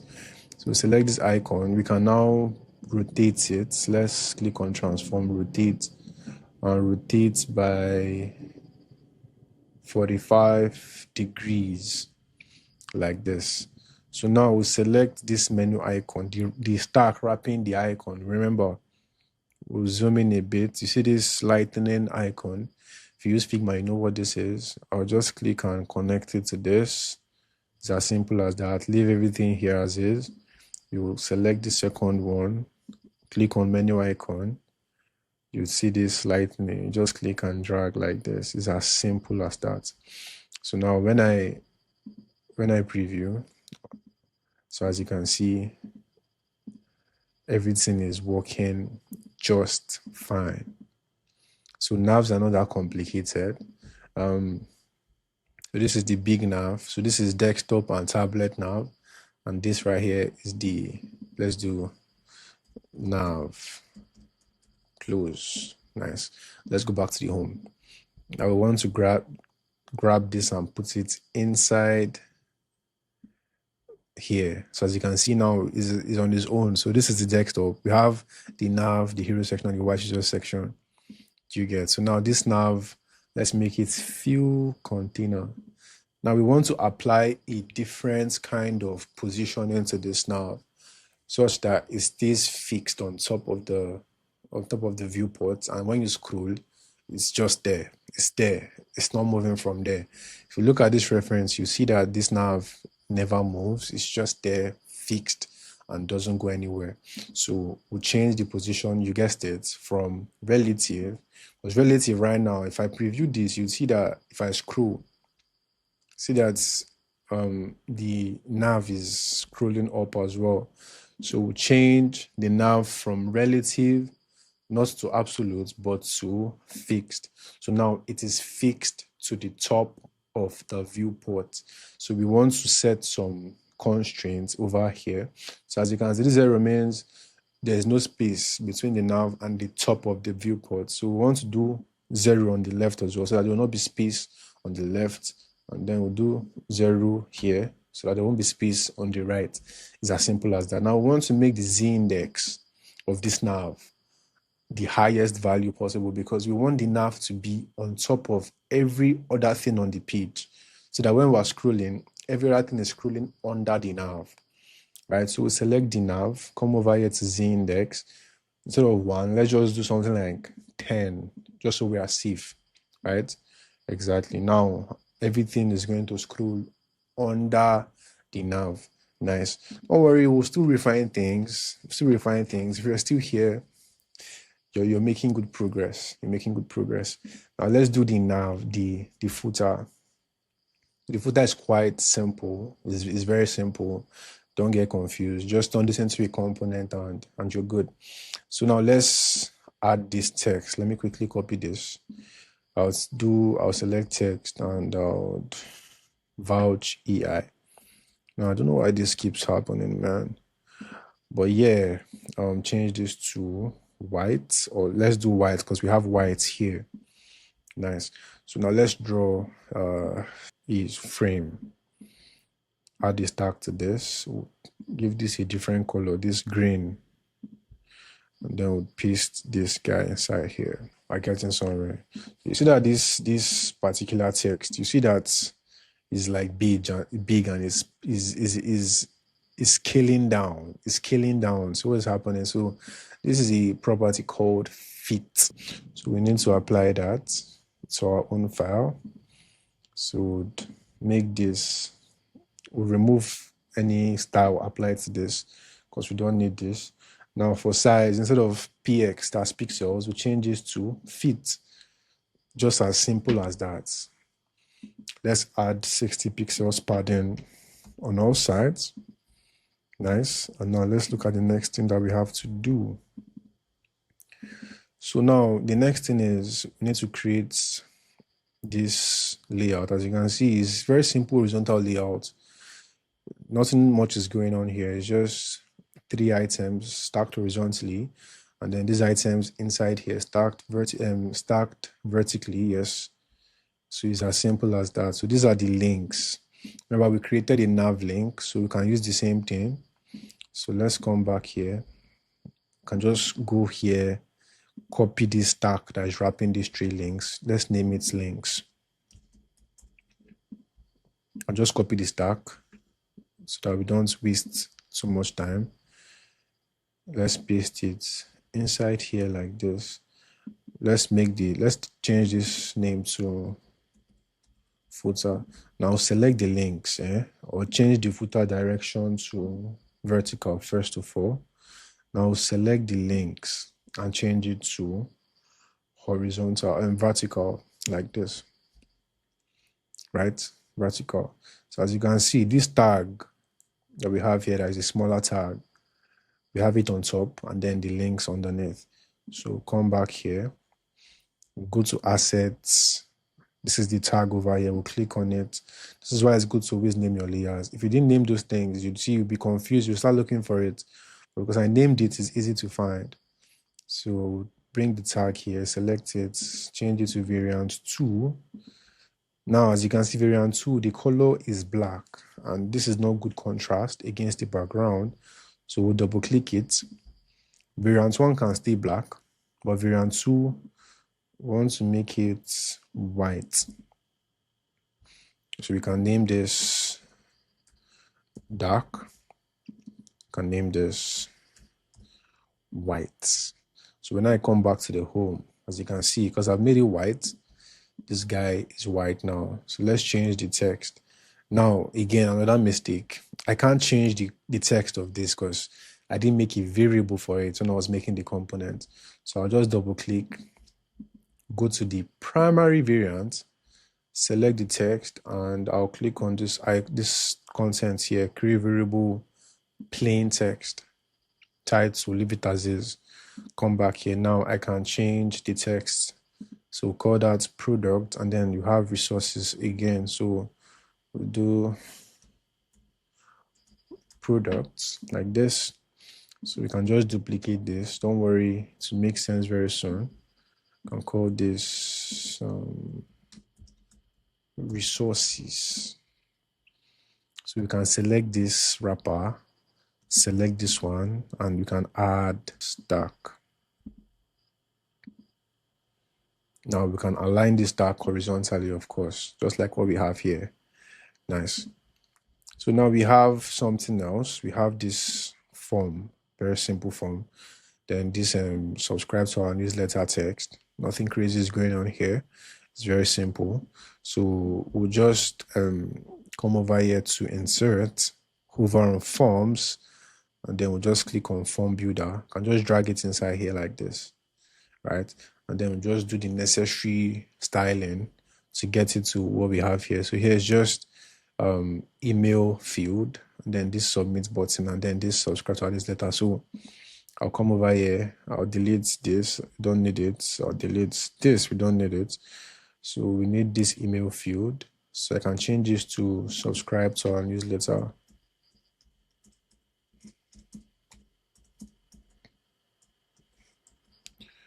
Just like that. And then I can change this to a green button. So I'll double click on it to come to here. This is where I can style the form button, right? So as you can see, button 2, Framer has named it for me. So I'll select this and I'll change this to color to green. Let me make the width, let me make it fit content. And then the height, let's make it fit content as well. So look at what is happening. There is no padding. That's why you're seeing this button is looking as weird as this. So we can add on the top, we can do 12. On the right, you can do 20. On the bottom, you can do 12. On the left, you can do 20. Just like that. I come back here. The reason why this thing is still spanning left to right is because the width is set to fill, which is not bad, but we can make it fit in this case. Yeah. And then the height, you can make the height fit as well. Nice. So we're getting close to what we have here. So as you can see, this input field here, let me preview this so you can see. If I click on it, you see this green line and then this simple white opacity reduced white here. So I'll select this and I'll select this guy here. Now color is basically the color of the text when you type it in. So we can make this white because we want it to be very white. And now the placeholder is the color of the text right now, right? So we can make this maybe into white, but the opacity should be like 40. And for the fill, that's the color of this background, we can make it white again and make the like opacity something like maybe 5. Now for border, that's the stroke around the input field. We can make this white still and leave it as 10. Nice, so that it looks okay. So you can select it and under focus. So focus means like when you click on it, like when you're about to type, so you click on it, how does the animation look? So I'll select it. So border, I don't want it to be blue. I can change this to our green here. Just as simple as that. Now I'll select this tag, wrapping everything here. And you guessed it, space between. So just quickly do this like so. Let's make this 1700 pixels. And then we'll make the height fit content. See that we have done pretty much everything here, right? So there are things that I want us to take note of. See that these links is perfectly aligned to the center. And this one is to the left, to the right, this one is to the left. So what we can do is, now because of space between, the reason why it's not spaced evenly is because the width of all this content are different. So the width of this, from here, see, is 280. The width of this one here is 95. This one here is 95 still. Now, it can never be spaced evenly, like in the way that this particular link in the center will be aligned in the central. Do you understand? So one hack to this is to make this guy, make it fill container, make this one again. That's the star cool. Make it fill container. You can leave the links as is. Then you make this one still. We need to wrap this form in a stack. It's necessary so that we can make it fill container as well. So select this and add stack. I would make it already fill container. Nice. As you can see now, this central links now is now in the center. Right now, what we want to do is just align this form now. We want to move it to the left. So select the container, wrap in the form, and we'll change distribute to start. This one is already center, which is what we want. Now this one, you guessed it, to the left. End. Or rather left like this. Right, left. So it's as simple as that. You can pretty much play with this and see how it's going to help you and all. So we want to wrap everything here inside the container. Always make sure to any content you have in a section, we make sure to wrap it neatly in a container so that it just looks organized. So I'll select this stack over here, and then I'll select these stack, wrapping everything here. So this one is still set to space between. Now it's not necessary anymore because the content inside it is set to fill container, right? So we'll change this to start. Nothing is going to happen because we've already made it fill container, and that's already responsive on its own. So making it space between is not necessary, right? So select this stack. We can call this bottom content. And then you can select the text and this guy, and we'll wrap it inside the container. Don't worry, you'd see why I'm doing this very soon. Now the height of this, the line height of this text is too much. That's why it's taking up so much space on the top and on the bottom. So we'll change the line height to like 1 or lesser. Let's do 0.8. Nice. Select the text. We can change the weight to regular. Nice. So as you can see now, we have something similar to what we have here. Now we want to turn this into a component, just like that. Now this is the component editor. Footer, this is where you can edit the component. I come back here, this is the instance. Nice. So I can just copy this, cut it, and I'll paste it inside here. And I can just make the width fill container, leave the height as fit, and that is pretty much it. Now let's go over everything from the beginning and properly refine and add styles where necessary. Because when you have to build the other pages, you need to apply the same styles, and then in the future when you're done, you can easily modify the contents in the site. So now back in the, from the top, now see the links here. The links are not in the center, right? They are not centralized. So if you look at this very well, about, blog, and contact, they are sort of aligned and shift towards the left. And if you look at this, you see that this one here is perfectly centralized. If you look at, I draw an imaginary straight line, see what's happening. Everything is aligned centrally. So if I come back here, I can just double click to go to the main component of the nav. And one thing I can do is I can select this guy, that's the stack, wrapping the logo and the menu icon. So as you can see, I named it here, logo and menu. I can change the width to fill. And now we don't want it, of course, we don't want it to be aligned centrally. We want it to be aligned to the left. So we'll make this distribute stats, right? Stats, do you understand? Distribute stats. Nice. Now the links in the center, we can do the same thing, right? We'll select the links, the stack wrapping all these links, make a fill container. Nice. And now this button, now there is no stack wrapping this button. Now I don't want to make, if I make this button fill container, just watch what's going to happen. Technically it's going to work, but I don't want the button to take up so much space.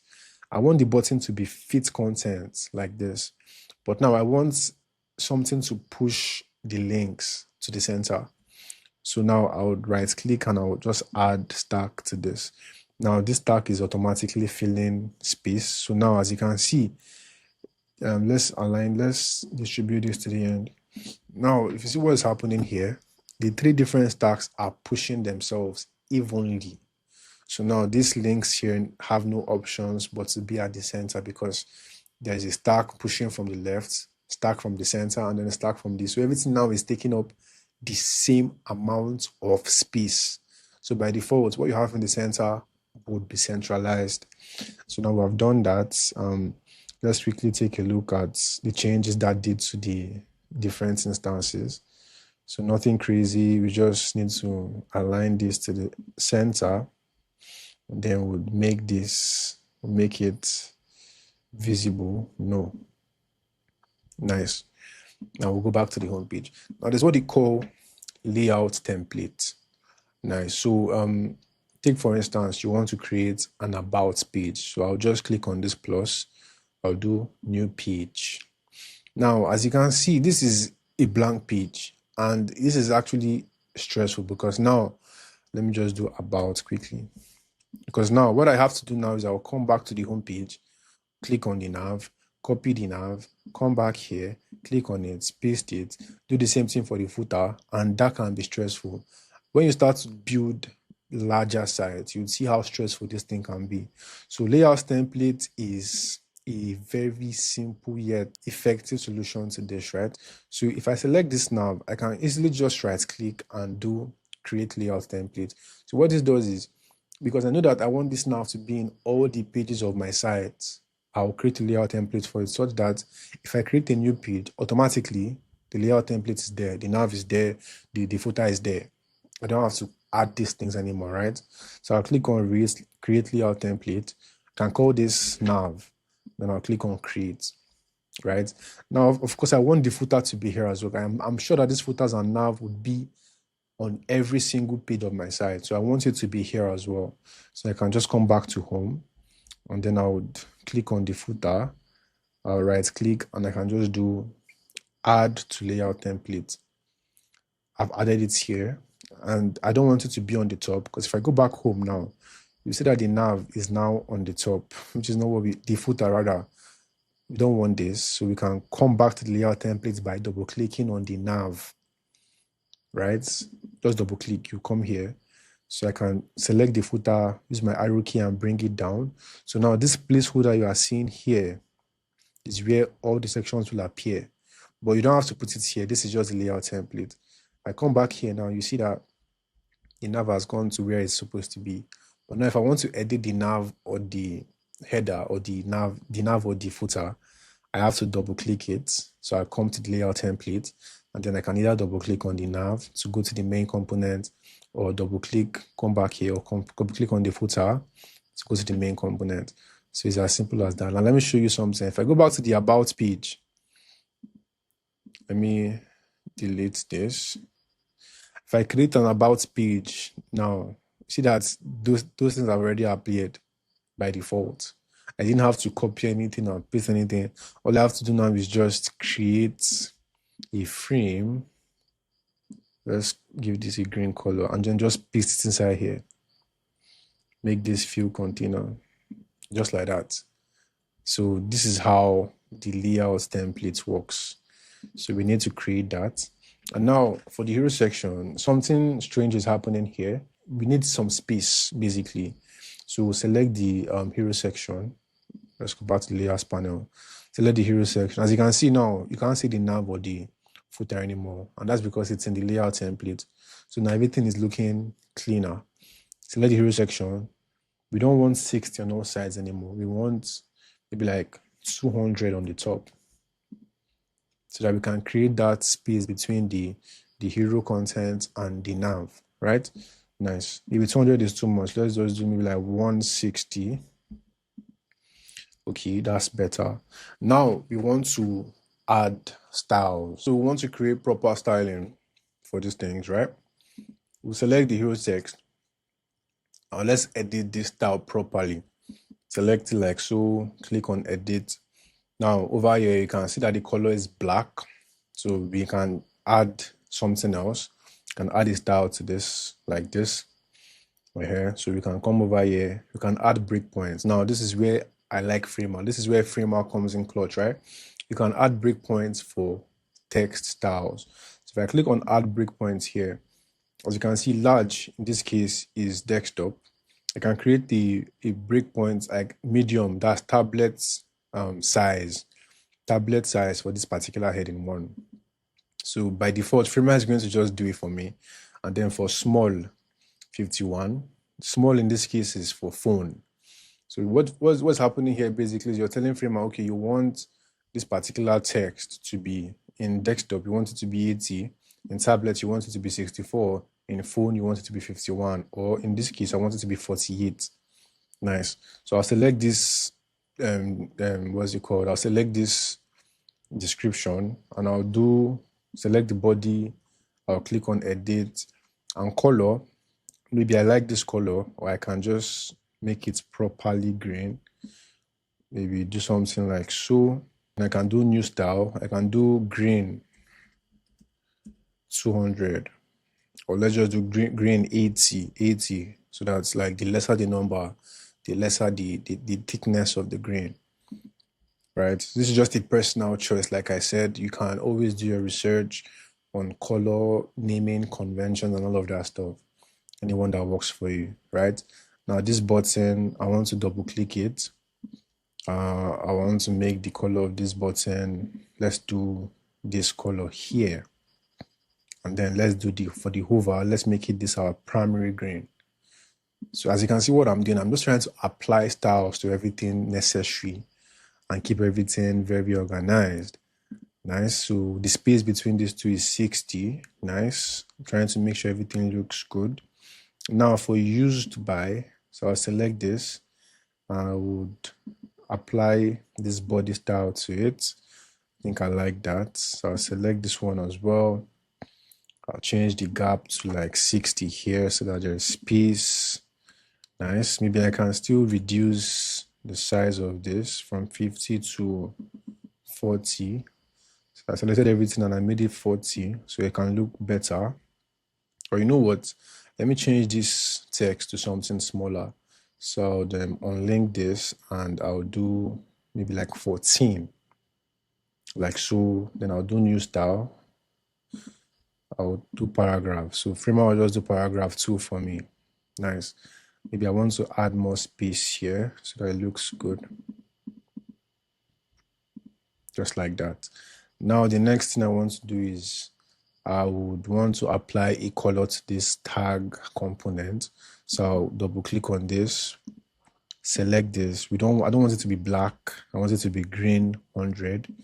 And then for this one, instead of white, instead of this color, I'll just change it to white, like so. Nice. I'm just trying to keep everything clean. For the heading 2, I can always select this, come over here to edit, change from black to green, like so. I will go back, then I'll add breakpoint. So large, that's desktop 64, tablet 51, let's do 48. And then for mobile, let's do 40. Now for this guy, as you can see, it looks weird, like very weird. Some are bigger than some, and then the text are like spilling to the next line. So I want to double click like so and select this heading 3. I'll click here and I'll click on edit. I'll change the color first of all. I'll change it to green 100. So are you seeing something common? I'm applying green 100 to all the heading text, right? So I'll come back here, click on add breakpoints. Now for size, I don't want it to be 40. 40 is too big. So I'll make it 28. Sorry for that. Then medium, I'll change medium to like 24. Then small can be 20, right?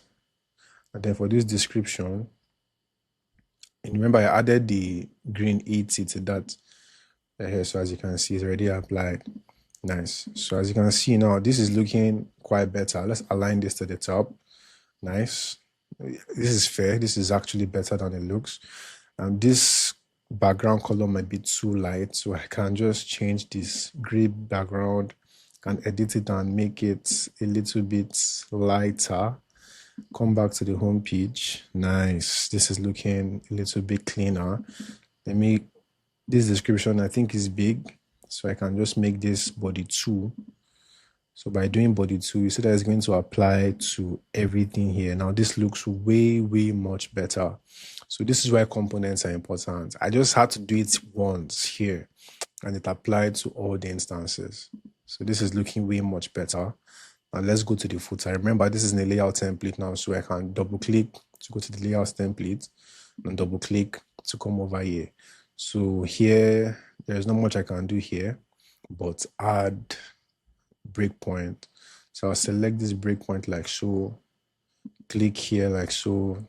You can call this tablets. And for tablets, let's see, you can just change the size to a typical tablet size, and see if this layout works. I think this works actually. Can just change the padding to something smaller so it can look better. I don't think this is bad.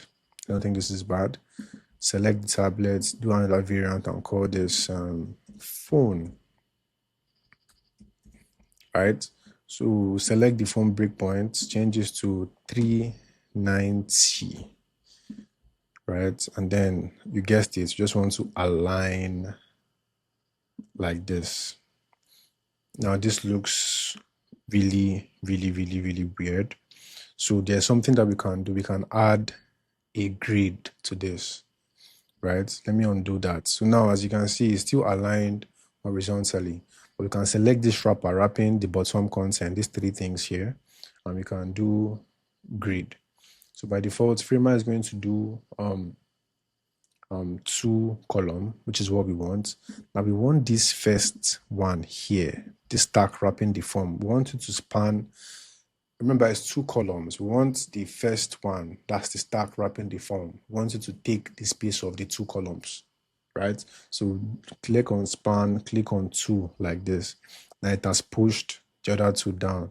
So this one is taking 1 column, this one is taking 1 column, this one is taking 2 columns. So we'll just do some alignment here. Select this first link, we'll align it to the left.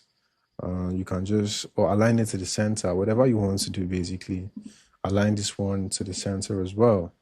And that is pretty much it. We can add a lesser padding to this. So 60 on the top, then on the left, on the right, 20, on the bottom 60, on the left 20. That is pretty much it. Let's add, okay, white. Everything is looking good. Let me change the color of the, let me double click on this link and change the color of the link button. So instead of this FFFF, let's do white. Nice. So everything is looking good now. Sorry, I'll go back to the layout template. So this is the layout template. For this layout template to work effectively, you will still need to create breakpoints for both tablet and for phone. So I'll click on this plus, create tablet breakpoints, which is, as you can see, 810 pixels. This looks good. See, Framer's already applied the tablet variant for me. Remember, we made a variant for desktop, tablet, and phone for the footer. So Framer's already changed it for me here. Even this nav is still desktop, and this still looks good. I'll click on this plus and do for phone. Now Framer would automatically change this to phone. And you see this one is still desktop as applied, but we don't want this to be the case. We'll select the nav here, change it from nav, from desktop to nav close.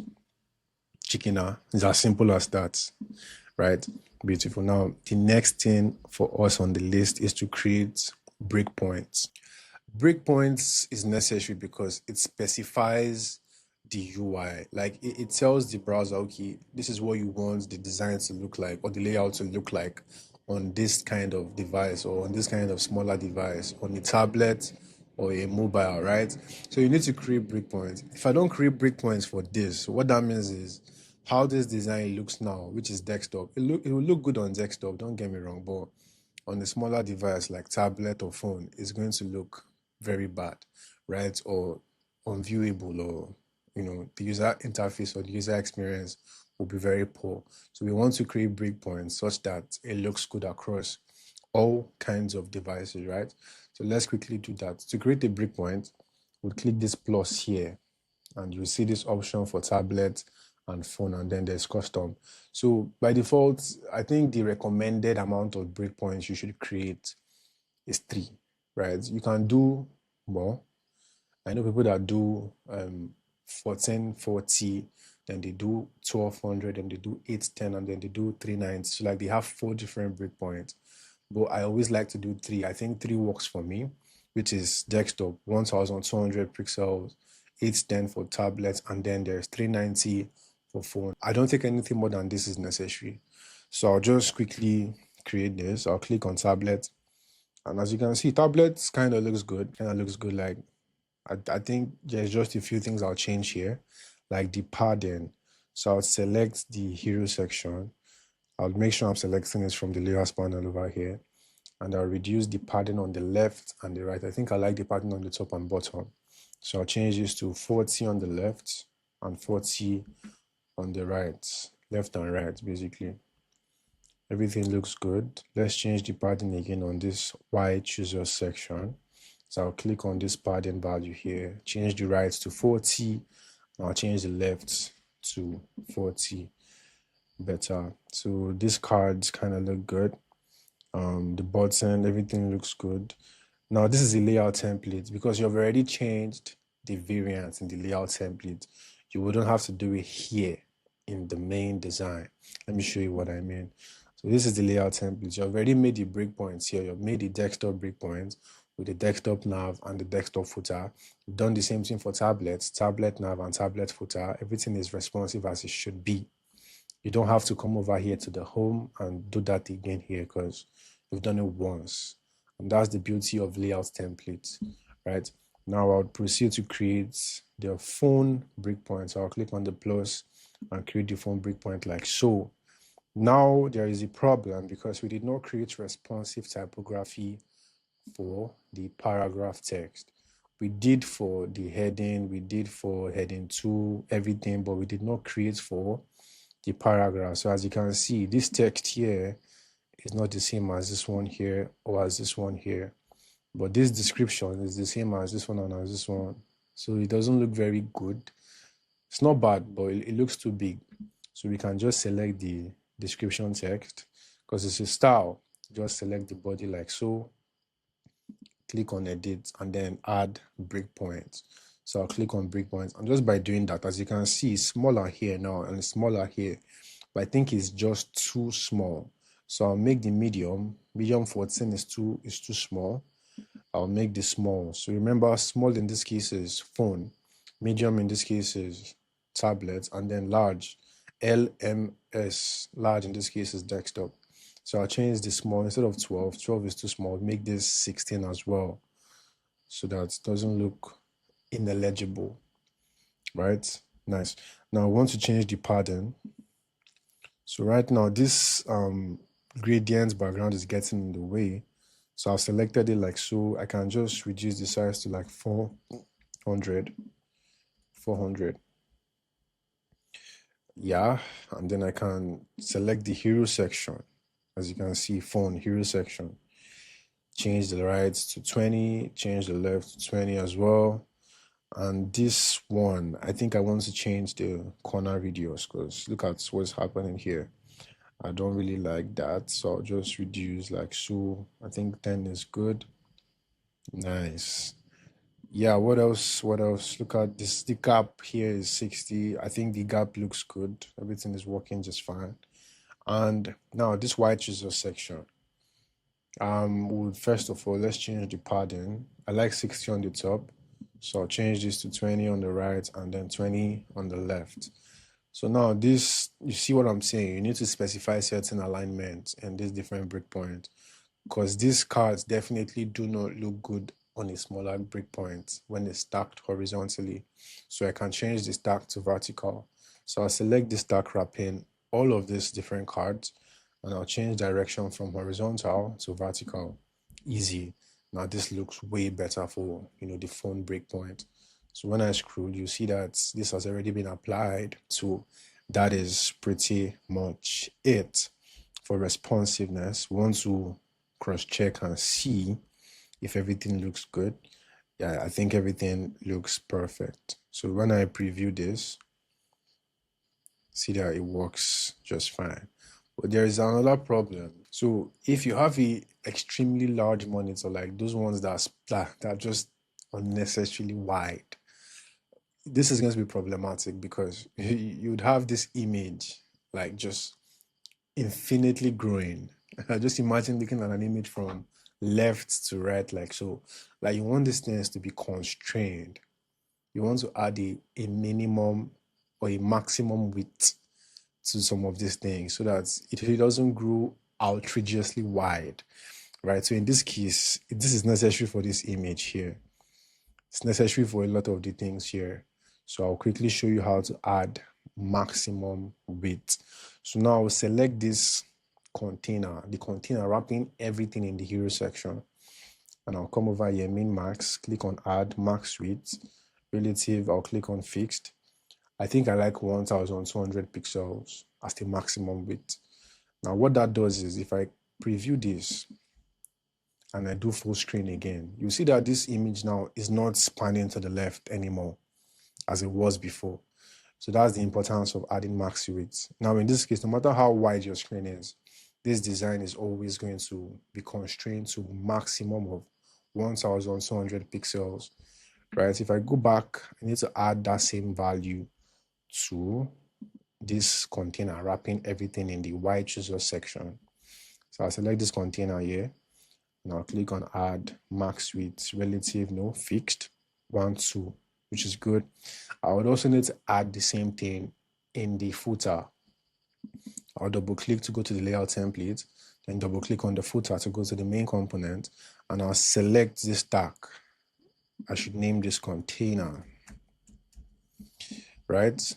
And I would make this container, I would add a max width fixed, 1, 2. Nice. Now, if I go back to the home and I preview the site and I make the screen large, see that everything now is neatly constrained to 1200 pixels. If I draw a line here, see that everything is on that same line and it looks super neat. Nice. Now I need to add some little animations here and there to spicing things up, because if you look at this guy, if I go to the home and I preview this, did you see that? Just very clean entrance. Nothing crazy is going on here, just simple animation. I can just come on here. Now, animations work in different way. There's scroll animation, there is appear animation, and all of that stuff. So for this hero section, I would use appear. Reason being because it's the first thing. It's the first thing that you would see when you open up the site. You understand? You don't have to scroll before you see content in the hero section. So that's the first thing that is above the fold, that is in the viewport immediately you load up the site.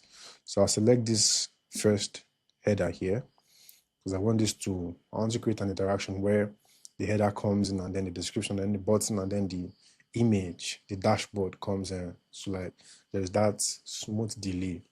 So while this is selected, I'll come over here to effects, click on effects like so, then I'll click on appear. There is text effects. You're seeing this text here because I'm selecting a text layer. And then there is appear, there is hover effects, there is press, like when I press on it, there is loop. If you wanted to just infinitely loop and rotate or anything like that. There is drag, there's scroll, but I'll use appear. So on appear, fade in, but I don't want their dry presets. I would create my own preset. So I'll click on this guy. Effect, I want it to start from 0 opacity. So what I'm doing is I'll set it like, okay, this is what it's going to start from and what is going to end at. So in this case now, I want it to start from 0 opacity, like you will not see it. Then scale, it can be 1, like it can be the normal size. Rotate, I have to ignore that. Then offset, so I want it to come down, like from down and up. So I'll do Y. I'll change this to like 20, or let's do 30. Then I can change transition, like how smoothly it's going to come up from here. So I like to use ease. I can just drag this like this. You can play with these values and see, what it's doing here. So as you can see, this is what it's going to look like, which is not bad. If I preview this, did you see that? Nice. Now I want to apply the same appear effect to everything, but then I will now apply what they call delay. So I would like apply maybe some delay to the second one so that it's not going to happen after maybe 1 or 2 seconds after the hero one has happened. So in this case now, if I look at this, the delay for this hero text is 0, right? So it's happening immediately. There is no delay. I want to copy this effect. So I'll select this and copy this effect. Right click, copy. Then I'll select this description. I'll right click and I'll paste it. So that same effect I applied on this hero text, I've applied it here as well. But I don't want it to happen on the same time. Because if you look at this now, it's happening at the same time, which is not what we want. So select this description, select here, enter transition, then change the delay to like maybe 0.4 or 0.2. I think 2 is fine. Then before I preview, I'll apply that same effect, copy effect to this button. So right click and I'll paste. Then I'll select the effect, select enter effect, select transition, and I'll change the delay to 4. And I'll copy that same effect again and I'll paste it to this image. I'll select this image and I'll right click and I'll paste.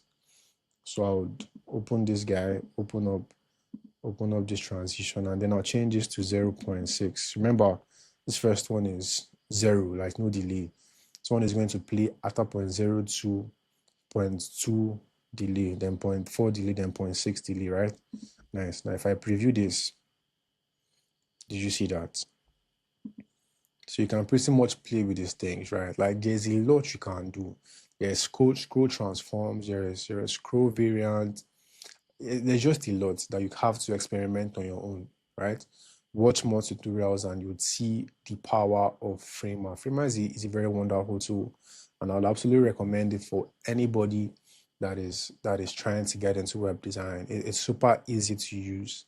It's the easiest across the board, right? It's the best no-code tool out there. So you have to watch more tutorials so that you can master it, right? Now let's preview this again. Now there's something weird happening here. The button is clipping.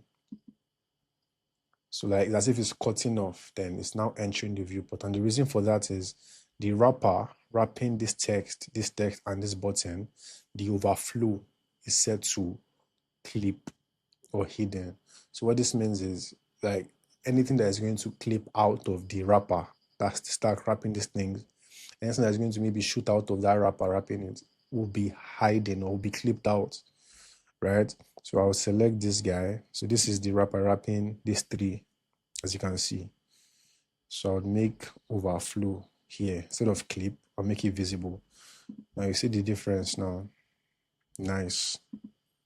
So more can be done to this. Like this is not the entirety of effects in Framer. There's a whole lot you can do, from scroll animations to scroll variants. All of these things are very possible in Framer.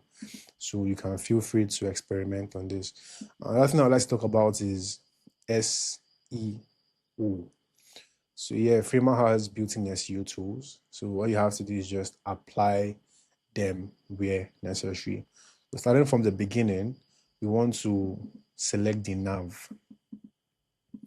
So this is the nav. We want to apply a tag to the nav so that you're telling browsers or search engines that, okay, this is the nav, this is the hero section, this is the section, this is the description, this is the heading 1, this is the heading 2, all of this stuff. So you need to add certain semantic tags so that you can, browsers or search engines can identify, or understand your site's hierarchy and your site structure, right? So while this is selected, you can just come over here, down here, click on accessibility, click on tag, and we'll change div to scroll, change this to nav. Nice. So we'll come over here to the layout template, double click on the footer, then scroll down here, accessibility, tag, and we can change this from div to footer. Nice. So you're just adding all these tags so that it works well in SEO, so that your site makes sense to search engines. All these styles you apply, the heading 1, the heading 2, heading 3, Framer automatically tag them for you. So if I select this hero text and I scroll down here, as you can see, the tag is already here, heading 1, because you made a style for it, and Framer already knows, okay, this is your heading 1, and they should automatically apply these tags to them. Even for paragraph, if I select this one, you'd see that there's P here attached to the tag by default, just because of you created a style and you label it as paragraph. So that is pretty much it. Also, you need to add alt text to images. So in this case now, you select this image and then you click on this field here, this image here, and then you click on alt text. So you can just describe your image, a dashboard, showing a lot, blah blah blah. describe these things. All these things help in SEO. I really do not know much about SEO, but this is just me trying to tell you that you with Framer, you pretty much have everything in your fingertip to like do a lot. SEO, design, animations, business, a lot of it. So that is pretty much it. That is pretty much it. I believe we've looked at or we touched majority of Framer's features with this one tutorial. This took so long. I'm not even going to lie. It took so long, but it's worth it. I believe as a beginner, if you watch this, you follow along step by step, you should pretty much get an idea of how to structure things in Framer and how certain features in Framer work, basically. So yeah, let's quickly rename this. This is weird. Let's do Framer Mastery Projects. Framer Mastery Project, right? And when everything is done and dusted, you're pretty sure that you want to publish this, then you can go ahead and click this beautiful publish button here. And by just clicking on publish, your site is going to get published to the web. So you can pretty much preview this. So this is the rubbish domain. Sorry for the word, but this is the domain you get by default. This blue, it could be anything basically, but it always looks like this, right? So you can click on add domain here, but I won't go through that route. I'll go through this settings route here. So I'll click on this icon over here, and you can now see a lot. So general, you can name your site to anything you want. You can add a site language. I did English. Then you can describe your site, master framer. Yeah, anything you want to name it basically. Because these are the things that show up when you share the link, right? So if you share this thing to someone's DM, maybe on Discord or on WhatsApp, you'll see like this short description, the name of the site, the title, and the description, and maybe a banner image, right? So if I scroll, there are options here. You can disable movements, maybe animations, right? So some people might not like the animations you have in your site, so they can disable it. You can just do this. So opt out of HTML with Framer. So like there's a plugin that Framer has where you can literally copy a site, right? A site on the web and paste it in Framer. So this is an option to like opt out of it. You can choose not to let your websites be copied. And then there is navigation, preserve URL parameters, blah, blah, blah, blah, blah. Yeah, maybe you can, I don't know what this is, I won't even lie to you. Layouts direction, reverse layout direction for right to left. I don't know what this is. Most times you won't even need any of these, right? So unpublish, you can unpublish your site. As you can see, danger zone, and it's even red, so don't get close to this place. Now for favicon is simple. So it's that icon that shows up in the browser next to your site. And so you can upload the favicon. For social preview, these are the dimensions Framer is asking for. 1 by 630 pixels. So you can upload any image from your system. So it's going to show up as the thumbnail of your site. And then for Apple Touch icon, so you can also upload your logo here if you want to do that. Password protection, you need to upgrade to Framer's paid plan. As you can see, I did all of these things for absolutely free, right? But then there are certain features that are locked behind the paywall, such as, adding a password to your site, automatic locale just means visitors to their preferred locale. So like visitors in different countries will automatically see the sites in their language or something like that. And Google Analytics, pretty much what it is. You can check your site and know where people are clicking and where people are coming from, all of that information. They are very useful. API keys, connect external tools or scripts to a specific Framer project. For those of us that are coders, think this is going to make sense. APIs and all well-known files, you have to upgrade to get this. So all of these are just pretty much not necessary for your stage. I mean, I'm just trying to go over them so that you get an idea of what they are. Now go to the next tab, which is domains, right? But before that, as you can see, there are unsaved changes. So I'll cancel, scroll back up and save this because I made some changes here. So I need to commit that and save it. So I'll go to the next tab, which is domain. This is the base domain that we got, this stuff here.